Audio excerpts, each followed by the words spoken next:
આજની ધર્મકથા. પ્રણામ. શાતાવેદનીય કર્મ અને અશાતાવેદનીય કર્મ, એ બેમાંથી અશાતાવેદનીય કર્મનો ઉદય કયા કારણોથી જીવને થઈ શકે, એની વાત પંડિત વીર વિજયજી મહારાજ સાહેબે 64 પ્રકારી પૂજામાં જે કહી છે, એને લગતા પ્રસંગો, કથાઓ આપણે જોઈ. હવે શાતાવેદનીય કર્મ જીવને જોઈતું હોય અથવા જીવને પ્રાપ્ત થયું છે, તો એના મૂળમાં શું છે એને લગતી બે નાની વાર્તાઓ. એમાંની એક પ્રચલિત વાર્તા કે જેના આપણામાંના બધાએ જ સાંભળ્યું હશે. શ્રેણિક રાજા અને ધારિણી રાણીના પુત્ર મેઘકુમાર. પ્રસંગ આપણને ખ્યાલમાં છે. દીક્ષા લીધી વર્ધમાન સ્વામી ભગવાન પાસે સ્વયં એમના હાથેથી. પહેલી રાત્રે એમનો સંતારો ઉપાશ્રયના દ્વાર પાસે આવ્યો. રાત્રે અવર જવર કરતા મુનિ ભગવંતોની ચહેલ પહેલ હતી, એના કારણે નિદ્રા ન લઈ શક્યા. અને નિદ્રા ન લઈ શકવાના કારણે રાત એમણે બહુ દુઃખમાં વિતાવી. તરત જ એમણે વિચાર્યું કે હું સવાર પડશે એટલે તરત ભગવાન પાસે જઈ અને કહી દઈશ કે ભાઈ આપણું કામ નથી આ. આમ વિચાર કરવા જઈએ ને તો ઉદય હતો આ અશાતાવેદનીયનો, પણ બહુ સામાન્ય ઉદય. છતાંય આટલો ભારે કેમ લાગ્યો? તો કે અશાતાવેદનીયના સાથે મોહનીય ભળ્યો. અવર જવર કરતા સાધુ ભગવંતોની રચકણ એ કંઈ બહુ મોટી તકલીફ નથી, પણ હું રાજકુમાર હતો. મારું જીવન અત્યાર સુધી આવી રીતે વીત્યું હતું, આવી સગવડોમાં.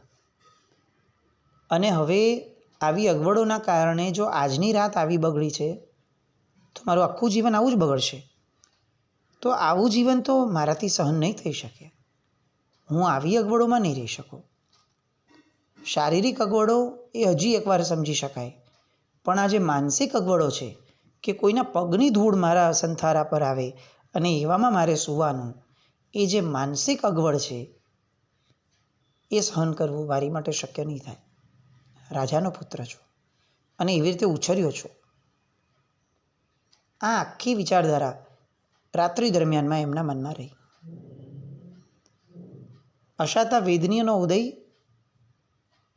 એની જ્યારે સાથે મોહનીયનો ઉદય ભળે છે, ત્યારે એ જેટલું ભારે લાગે છે એટલું એ એમને એકલું આવ્યું હોય ને ત્યારે નથી લાગતું. આમ જોવા જઈએ ને તો બાકીના બધા જ કર્મો, એક આયુષ્ય છોડી દઈએ અને એક મોહનીય છોડી દઈએ, આ બાકીના 6 કર્મો જે છે એ આપણને તીવ્રતા આપનારા ક્યારે છે? તો કે જ્યારે એની સાથે મોહનીય ભળે ને ત્યારે. સારું અને ખરાબ બંને. આપણે સિમ્પલ એક્ઝામ્પલ લઈએ.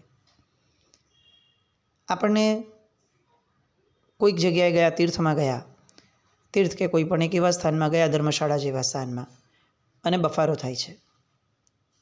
હવે બફારામાં બહુ સામાન્ય રસ્તો એ નીકળી શક્યો હોત કે બફારો થાય તો આપણે બારી ખોલી લઈએ અથવા બહાર ક્યાંક ખુલ્લામાં વયા જઈએ, અને અથવા એવું વિચારી લઈએ કે એક રાત જ છે, આમે બીજે દિવસે સવારે તો નીકળી જવાનું છે અહીંયાથી, તો ઠીક છે. હવે એની જગ્યાએ જ્યારે એ ઉદયની અંદરમાં, અશાતાવેદનીયના ઉદયમાં મોહનીય ભળે છે, તો પરિસ્થિતિ શું આવે છે? તો કે આપણું મન, બહારની પરિસ્થિતિ સેમ ટુ સેમ છે, પણ આપણું મન એ વિચારે છે કે આ કેવી આ લોકો ધર્મશાળા મર્યા રાખ્યા આપણને, કેમ આપણે અહીંયા આવ્યા? હે ભગવાન, આ ન આવ્યા હોત તો સારું થાત. આ આવું બધું થોડી ચાલે. એના કરતાં આ લોકો એસી કેમ નહીં નખાવતા હોય? એના કરતાં આવી સગવડ કેમ નહીં આપતા હોય? લક્ઝુરિયસ ધર્મશાળા કેમ નહીં બનતી હોય? આવા અઢળક વિચારો એક રાતમાં આપણે કરી લઈશું. આપણને એ કરતી વખતે એવું લાગશે કે ભાઈ હવે મને તકલીફ પડતી હતી એટલે મને આવા વિચારો આવી ગયા. પણ હવે ખાલી આમ થોડાક તાત્વિક થઈ અને વિચારવા જઈએ કે એક રાતમાં આપણે સહન કેટલું કર્યું? તો કે એક રાત જેટલું જ, બફારા જેટલું જ. અને એક રાતમાં કર્મબંધ કેટલો કર્યો? તો કે આ ધર્મશાળા લક્ઝુરિયસ બને, એસીવાળી રૂમ બને, આ ધર્મશાળાઓ બધી અદ્યતન થાય, મોડર્નાઇઝેશન એનું થાય, એની માટે જેટલું પણ કર્મ પાપ, હિંસાનું પાપ, સાવધ્ય પાપ થવાનું હોય, ખનનથી માંડી એટલે ભૂમિપૂજનથી માંડીને એર કન્ડિશનથી માંડીને બધા જ મોડર્ન જે વસ્તુઓ છે, ઇક્વિપમેન્ટ્સ છે, એ બધા જ લાગે. એ લાગ્યા પછીથી વર્ષો સુધી લોકો એમાં રહે, એમાં પાપ ભોગવે, એની અંદર પાપ બુદ્ધિ કેળવે, વર્ષો સુધી આ હિંસાનું પાપ થઈ જ રાખે, એર કન્ડિશનનું. બધાના ઇનિશિયેટિવ લેવાનો પાપ આપણે ફક્ત એક રાતમાં બાંધી લીધો.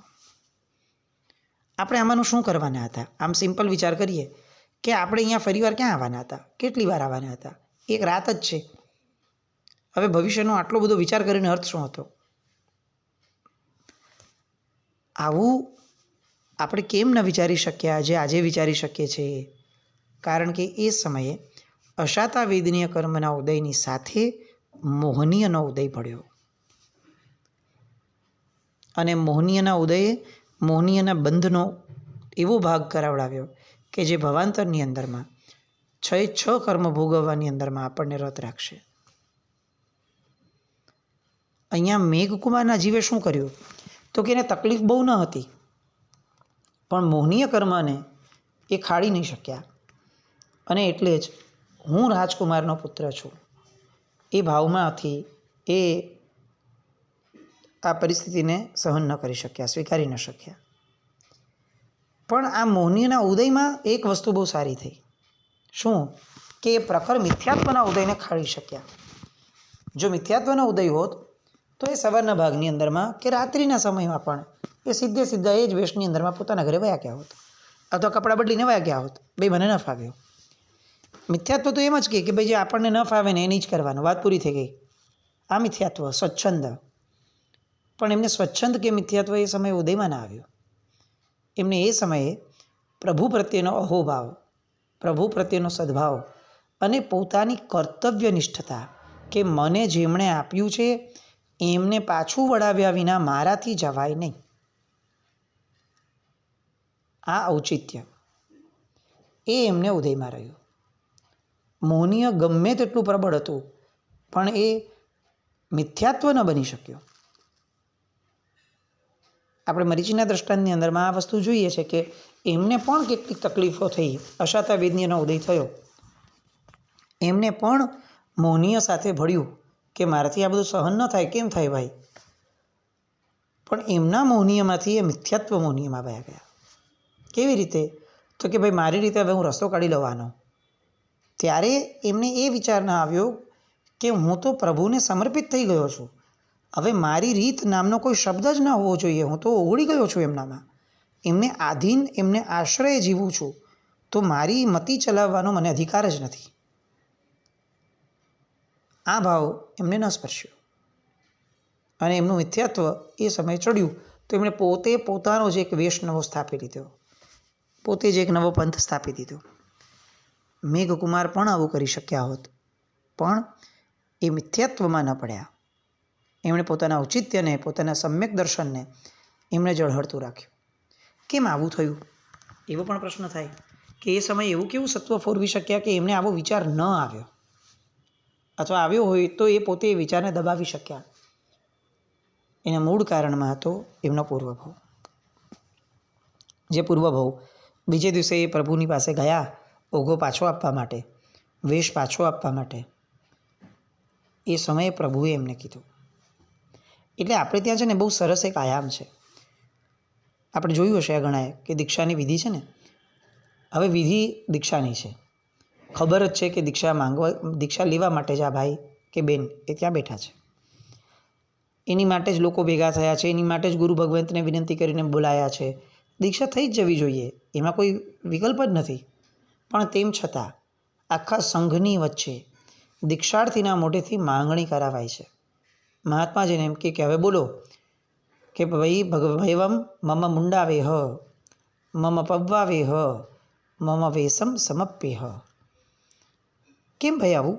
એ એની માટે જ તો આવ્યો છે, તો હવે એને કેમ માંગણી કરાવડાવો છો તમે?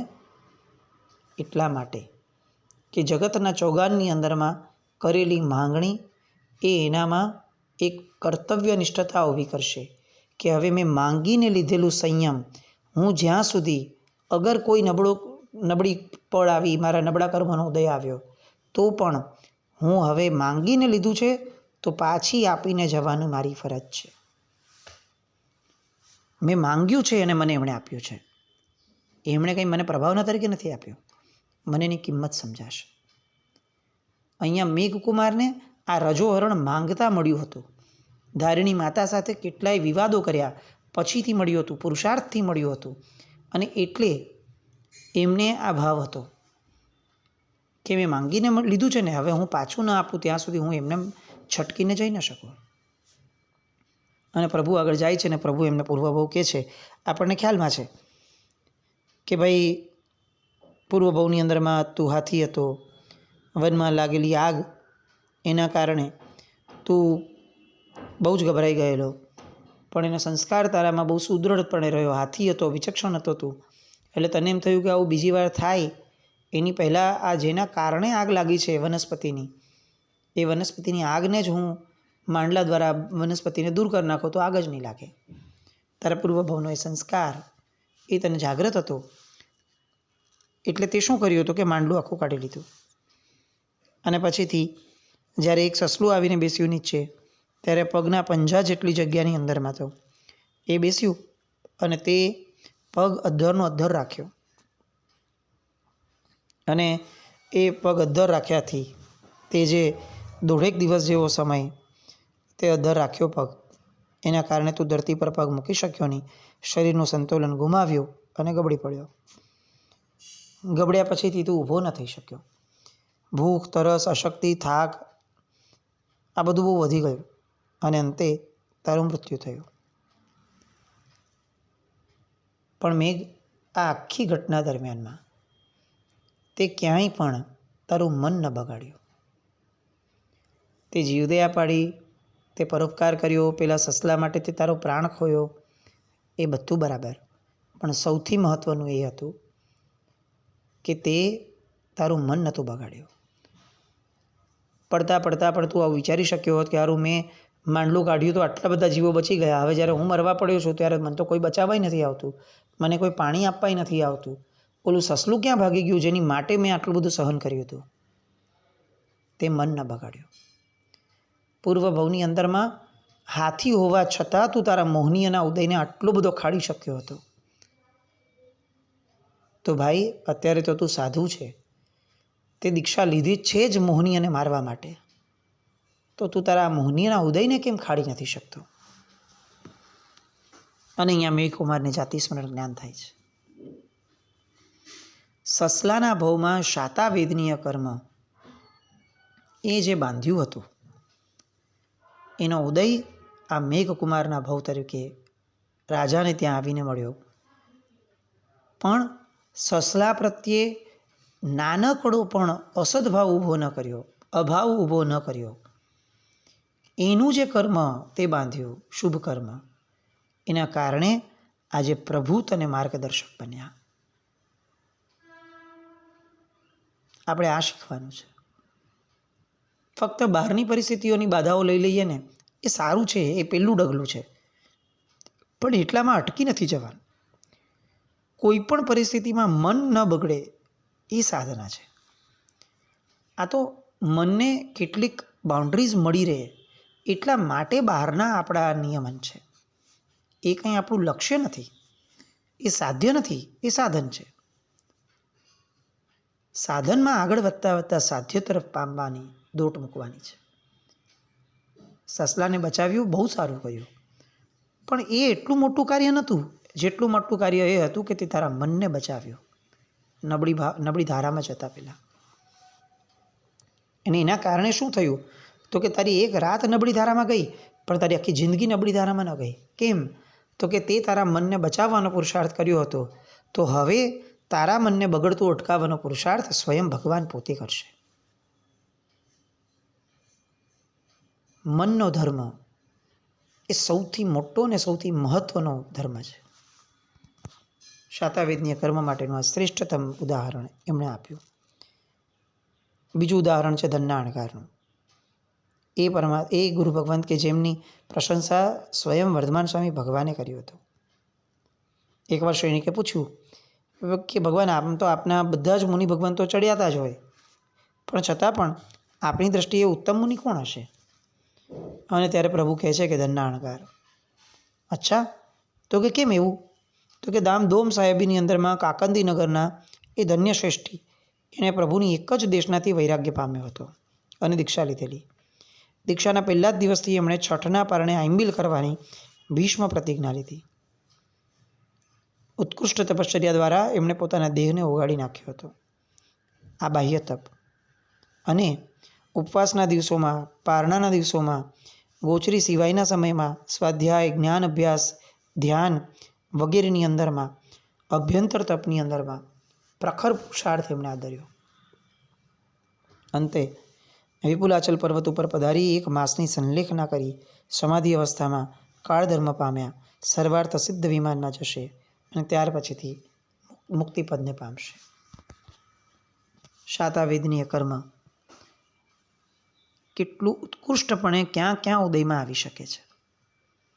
સાવ ઓગાળી નાખેલા શરીરમાં પણ ધનના અણગાર મનથી સ્વસ્થ હતા, મનથી પ્રસન્ન હતા. એ એમની શાતાવેદનીયનો ઉદય. આ બધી વાતો અને હવે મોહનીય કર્મની વાતો આવતીકાલથી કરવાની આવત, પણ આવતીકાલથી શાશ્વત હોળીના દિવસો શરૂ થાય, આરાધનાના દિવસો છે. આપણે દર વખતની જેમ હોળીના દિવસોમાં આરાધનાનો વિરામ રાખશું. પણ મૂળ વાત આ કે આ 9 દિવસની અંદરમાં આપણી તપશ્ચર્યા, આપણી શુભ ભાવના, એવું બની શકે કે આપણામાંના ઘણા લોકો આંબિલની હોળી નહીં કરતા હોય, પણ આંબિલની હોળી નથી, આ નવપતજીની હોળી છે. એ હંમેશા યાદ રાખો. આપણે ઘણીવાર એમ કહેતા હોય કે આંબિલની હોળી છે. આંબિલની હોળી તો છે જ, પણ આંબિલની હોળી એટલા માટે છે કારણ કે આ નવપતજીની હોળી છે. એટલે શું કરવાનું? બેમાં શું ફરક? તો કે ફરક એ, તમે આંબિલની હોળી કહો એટલે જે માણસ આંબિલ નથી કરતો એને એવું લાગે કે હવે આને મારી યાર કોઈ લેવા દેવા જ નથી. પણ આંબિલ એ વન ઓફ ધ આરાધનાસ છે, એ કમ્પ્લીટ આરાધના નથી. નવપતજીની આરાધનાનો એક અંગ છે કે આંબિલ દ્વારા આરાધના કરવાની. હવે કેટલાક વ્યક્તિઓથી કદાચ આંબિલ દ્વારા આરાધના નથી થતી, તો એમની પાસે બીજા અનેક વિકલ્પો ખુલ્લા છે કે નવપતજીની સાથિયા દ્વારા હું આરાધના કરું, નવપતજીની સ્તુતિઓ દ્વારા હું આરાધના કરું, એમની પ્રદક્ષિણાઓ દ્વારા આરાધના કરું, એમના જેટલા જે દિવસે નવપદના જે પદ આવે છે તે પદના ગુણોનું સંકીર્તન કરું, વાંચું, એનું શ્રવણ કરું, એને સાંભળું, એનામાં ઊંડા ઉતરવા પ્રયત્ન કરું, એને સમજવા પ્રયત્ન કરું. એ પણ નવપતજીની આરાધના જ છે. અગર હું હોળી આંબિલ પણ કરું છું તો પણ આ આરાધના કરવી એ મારી માટે તો બહુ આવકાર્ય જ છે. હું ફક્ત આંબિલ ન કરું એવો પણ ભાવ હોવો જોઈએ. ક્રિયા સાથેની હોળી કરું, એમાંથી આગળ વધતા એવું વિચારવું કે ક્રિયા સ્વરૂપે ન રાખવું, આરાધના સ્વરૂપે બનાવવું. ક્રિયા અને આરાધનામાં ફરક શું? તો કે ક્રિયા એટલે ક્રિયા જ, એને શરીર સાથે લેવા દેવા છે. જ્યારે આરાધના એટલે શું? તો કે એને શરીર, મન, ચિત્ત અને આત્મા એ ચારેચારના ભળવાપણા સાથે સંબંધ છે. આરાધના એ છે કે જે આરાધક ભાવ ઊભો કરાવે. એ ફક્ત આપણી પાસે દોડાદોડ કરાવે કે ક્રિયા કરાવે કે ભૂખ્યા રખાવે કે લુખ્ખું ખવડાવે એ નહીં, એ ક્રિયા. આપણે આરાધના કરવાની છે. આ 9 દિવસો એ આપણા આરાધનાના દિવસો બને. શક્ય એટલું યથાશક્તિ જેટલું તપ થઈ શકે એટલું કરીએ, કારણ કે તપ એ સાધન છે. સાધ્ય સુધી પહોંચવા માટે સાધનની કિંમત ક્યારેય ઓછી ના આંકી શકીએ આપણે.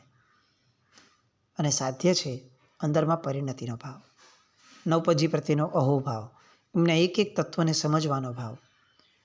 આપણે આજે કે ભવિષ્યમાં જ્યારે પણ આપણે શુભતામાં જશું, અનંતકાળમાં અનંત જીવો અનંતા સમયથી જેટલી પણ શુભતા પામ્યા છે, અને અનંતકાળ પછી પણ અનંત જીવો જ્યારે પણ શુભતા પામશે, ત્યારે એ શુભતા આ 9 પદમાંથી જ હશે. આ 9 પદમાં આખું ધર્મ જગત આવી ગયું. આખું ને આખું વિશ્વની શુભતા જેટલી પણ ક્યાંય પણ દેખાય છે, એ કોઈ પણ ધર્મની કેમ ન હોય, એ અંતે જો શુભતા છે તો એ 9 પદનો જ એક ભાગ છે. પંચપરમિષ્ટિ ભગવંતો અને એ પછીથી દર્શન, જ્ઞાન, ચારિત્ર અને તપ, આ પદની અંદરમાં આખા જગતની બધી જ શુભતા આવી ગઈ. આ 9 દિવસ એ આ શુભતાને પોંખવાના દિવસો છે. ઇતરોની અંદરમાં નવરાત્રિના 9 દિવસ એ શક્તિનું પૂજન છે, આપણે ત્યાં 9 દિવસ એ શુભતાનું પૂજન છે. એ શુભતાના પોંખણા થવા જોઈએ અને શુભતાની સાથે થવા જોઈએ. આપણું તપ એ કોરું તપ ન રહે, એ શુભતા સહિતનું તપ રહે. મનની શુભતા, વચનની શુભતા, કાયા દ્વારા શુભતા. આપણે તપ નથી કર્યું તો કશો વાંધો નહીં, આ તો શુભતાની આરાધનાના દિવસો છે, આપણે શુભતા કેળવીએ. મનથી કોઈ પણ વ્યક્તિ માટે નબળો વિચાર ન કરીએ, મનથી એક પણ સંકલેશમાં ન પડીએ, મનથી આપણો આત્મા ભવાંતરમાં ભટકે એવો એક પણ વિકલ્પ ન કરીએ. વચનથી બહુ ઓછું બોલીએ, ખપ પૂરતું બોલીએ. વચનથી કોઈ દુભાય એવું ન બોલીએ. વચનથી કોકની અનુમોદનાના સ્વરમાં બોલીએ. વચનથી ગુણાનુરાગિતાના શબ્દો સાથે બોલીએ. એ શુભતા. અને કાયાથી જેટલા બને એટલા આરંભ સમારંભ ઓછા કરીએ. આપણે ત્યાં હવે પર્વના દિવસોની ઉજવણી પણ છે ને થોડી ઇતરો જેવી થતી જાય છે, જેમાં જાગ જમાડ, અનુષ્ઠાનો એ બધાની બહુ મુખ્યતા થઈ ગઈ. હકીકતની અંદરમાં આપણે ત્યાં મુખ્યતા હતી વિરાધનાથી નિવૃત્તિની. જેટલા બને એટલા આરંભ સમારંભ ઓછા કરવા, એ નવપતજી, એ પર્વ, એ ઉજવણી, એ આપણે લોકોત્તર શાસનનો ભાગ હતો. એટલે જેટલી બને એટલી સાવધ્ય પ્રવૃત્તિ ઓછી કરીએ. એ કાયાની શુભતા. મારા કારણે એક પણ જીવ દુભાય પણ નહીં, હણાય પણ નહીં, એવી કાળજી. શરીર દ્વારા પણ મારા શરીરને શાતા આપવા માટે હું જીવોનો કચ્ચરઘણ નહીં બોલાવું. અશાતા વેદનીય કર્મના ઉદયો આવે છે ત્યારે શું હોય છે એ પણ આપણે જોયું આ દિવસોમાં. અને શાતા વેદનીયના ઉદયથી જોઈતા હોય તો કેવું જોઈએ જીવન, એ પણ જોયું છે. બસ આ બધામાં આપણે રત બનીએ. આ 9 દિવસો શાશ્વત આવડીના દિવસો. આ એવું પર્વ છે કે જે અનંત સમયથી ઉજવાય છે, અનંત સમય પછી પણ ઉજવાય છે. બસ એવા પર્વમાં આપણે આપણું શાશ્વત તત્વ જે છે, આપણો આત્મા, એની નજીક અને સમીપ રહેવા પ્રયત્ન કરીએ. આપણું તપ એ આપણને ખરેખર આત્માની અંદરમાં રહેતા શીખવાડે. એવું કંઈક થાય એવી શુભ મંગલ કામના સાથે મોહનીય કર્મની બહુ જ અગત્યની વાતો આપણે હોળી પછીના દિવસોની અંદરમાં આગળ કન્ટિન્યુ કરશું. જીના જ્ઞાવૃત કંઈ પણ બોલાયું તો મિચ્છામિ દુક્કડમ. જૈનમ જયતિ શાસનમ.